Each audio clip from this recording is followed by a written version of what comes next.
ગઝલ છે છોડીને આવતું. તારું કશું ન હોય, તારું કશું ન હોય તો છોડીને આવતું, ને તારું જ બધું હોય તો છોડી બતાવતું. પહેર્યું છે એ તું જ છે, ઓઢ્યું છે એ તું.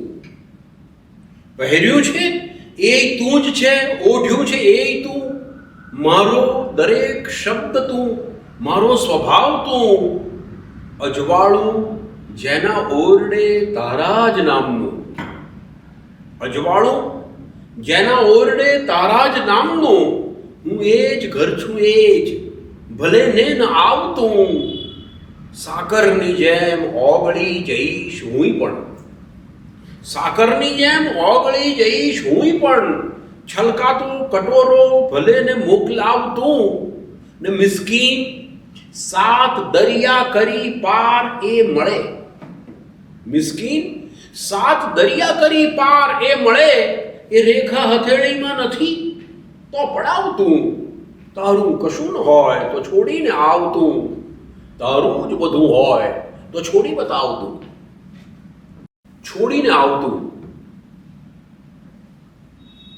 મારી ગમતી ગઝલોમાંની એક ગઝલ, મારી જે ઉત્તમ ગઝલો છે એમાંની એક ઉત્તમ ગઝલ. પણ આપણે વાતચીતની અંદર હંમેશા એમ કહેતા હોઈએ છીએ કે આ બધું મારું છે, મારા વગર આ જગતનું શું થશે, ઘરનું શું થશે. દરેક વખતે મનમાં એમ હોય છે કે આ બધું મારું છે. અને સામે પક્ષે ક્યારેક એમ લાગે છે કે કોઈ આપણું નથી, કશુંય આપણું નથી. આ બે ભાવ સતત મનની અંદર ચાલતું હોય છે. આ બંને ભાવ મનમાં એવા ચાલ્યા કરે છે. જો કે મનની વાત મજાની એ છે કે મન આપણને હંમેશા બે ભાગમાં વહેંચી દેતું હોય છે. હવે આ જ્યારે થાય છે ત્યારે આમ તો એક વ્યક્તિને વાત કરવાની છે. જો પ્રિયતમાની વાત હોય તો પ્રિય પાત્રને કહેલું છે, અને જો અધ્યાત્મની વાત હોય, સંસાર છોડવાની વાત હોય, મોહ ને માયાની વાત હોય તો એ આધ્યાત્મિક ભૂમિકાએ વાત કહેવામાં આવી છે. તારું કશું ન હોય, તું એમ કહે છે કે મારું કશું નથી તો તું છોડી દે. જે તારું જ નથી એને છોડવામાં વાર કેટલી. તારું કશું ન હોય તો છોડીને આવતું. અને જો તું એમ કહેતો હોય કે આ બધું જ મારું છે ને તારું જ બધું હોય તો છોડી બતાવતું, તો તારામાં હિંમત હોવી જોઈએ, તારો આ પડકાર ઝીલી લેવાની તાકાત હોવી જોઈએ. આપણે કહીએ છીએ કે હું નાના મોટા કામ કરતો નથી, આપણે કહીએ છીએ કે હું તો મને નથી ઓળખતો, હું કોણ છું. તો આપણે હું કોણ છું એનો પરિચય આવા પડકારો ઝીલીને આપી શકીએ. તારું કશું ન હોય તો છોડીને આવતું, તારું જ બધું હોય તો છોડી બતાવતું. આ જે ચેલેન્જ છે, આ જે પડકાર છે, એ પડકાર આ જિંદગીની અંદર આપણે આપણી બાબતમાં આપણે ઝીલી લેવા જેવો છે. અજવાળું જેના ઓરડે તારા જ નામનું. સ્મરણનું પણ એક અજવાળું હોય છે, કોઈની યાદોનું અજવાળું હોય છે. કોઈકની યાદ, ઈશ્વરનું સ્મરણ. ગમે તેવી ભાંગી પડો એવી પરિસ્થિતિની અંદર પણ કોઈક એક સ્મરણ તમને જીવાડી જાય છે. એના માટે જરૂરી નથી કે ભગવાન આવી અને તમને દર્શન દે. એના માટે જરૂરી નથી કે એ વ્યક્તિ તમને હાજર રહે. એના માટે જરૂરી નથી કે એ વ્યક્તિને તમે યાદ કરો એટલે એ તમારી આજુબાજુમાં હોવી જોઈએ. અજવાળું, એની યાદોનું અજવાળું જ એટલું બધું હોય છે.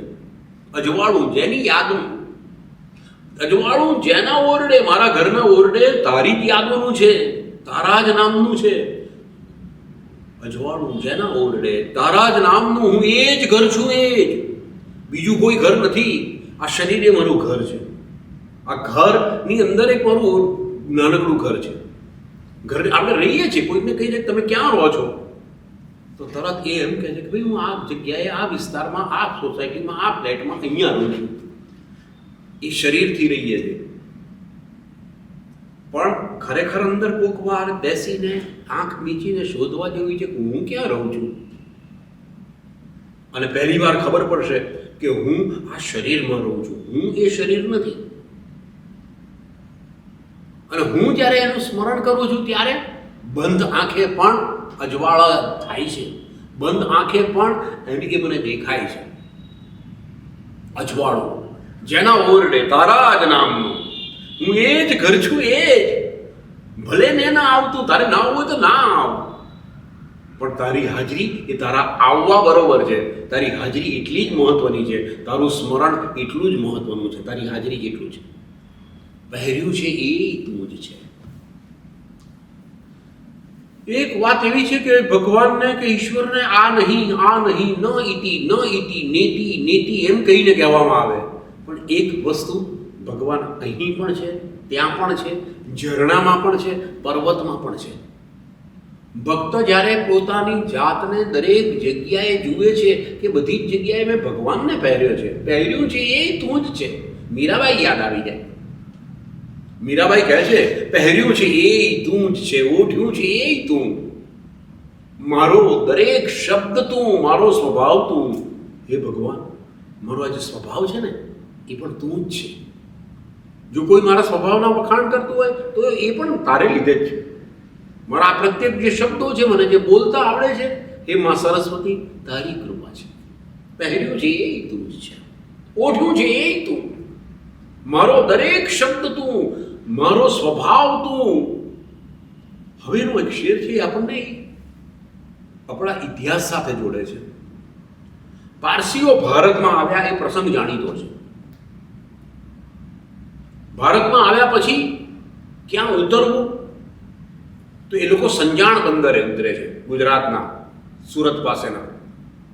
અને પારસીઓ જ્યારે ભારતની અંદર આવવા માટે કહે છે અને જગ્યા વહાણમાં બધા ઉતરવાની તૈયારી કરે છે, તો રાજાને કહેણ મોકલાવે છે કે રાજા, અમે તમારે ત્યાં ઉતરવા માંગીએ છીએ, અમે આ ભૂમિને અમારી કાયમી ભૂમિ, આને વતન બનાવવા માંગીએ છીએ. અને રાજા કહે છે, મોકલે છે જવાબમાં દૂધથી ભરેલો છલોછલ કટોરો. દૂધનો છલોછલ કટોરો હવે એમાં એક ટીપું માઈ શકે એમ નથી. હવે આ દૂધની અંદર એક ટીપું પણ જો આવશે તો આ છલકાઈ જશે કટોરો.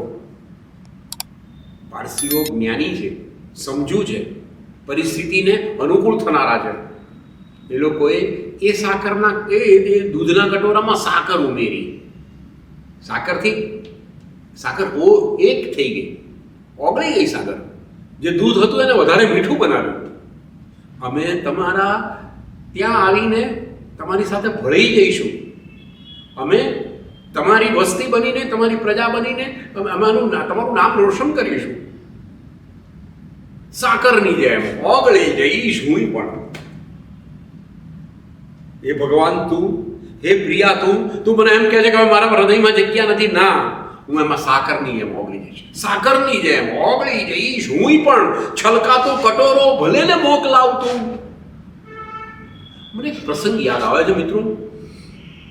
કહેવાય છે કે જેણે આ વ્યાકરણની રચના કરી, ગ્રામર, આ વ્યાકરણની જેણે રચના કરી એનું નામ હતું પાણીની. અને પાણીનીને નો હાથ જોઈને જ્યોતિષીએ કહ્યું હતું કે આ વ્યક્તિ ભણી નહીં શકે. એની માતા તો દુઃખી થઈ ગઈ હતી.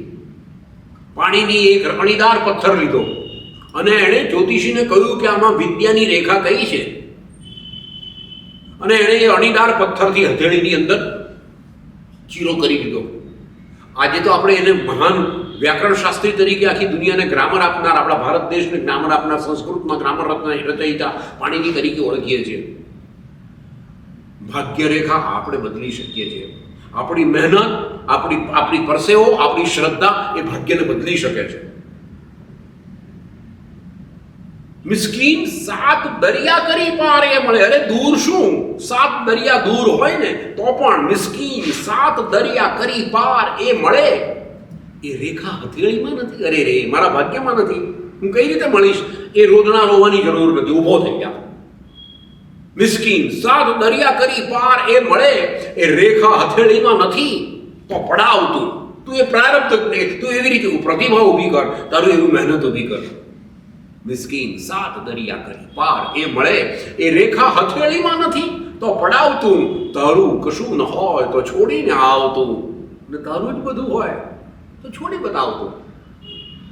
મિત્રો, જીવનની અંદર ભાંગી પડવા, નિરાશ થવા કરતાં એ નિરાશાને ખંખેરી ઊભા થઈ અને આપણે આપણું પ્રારબ્ધ બદલી શકીએ એવા બનવાની જરૂર છે, અને બની શકીએ એમ છીએ.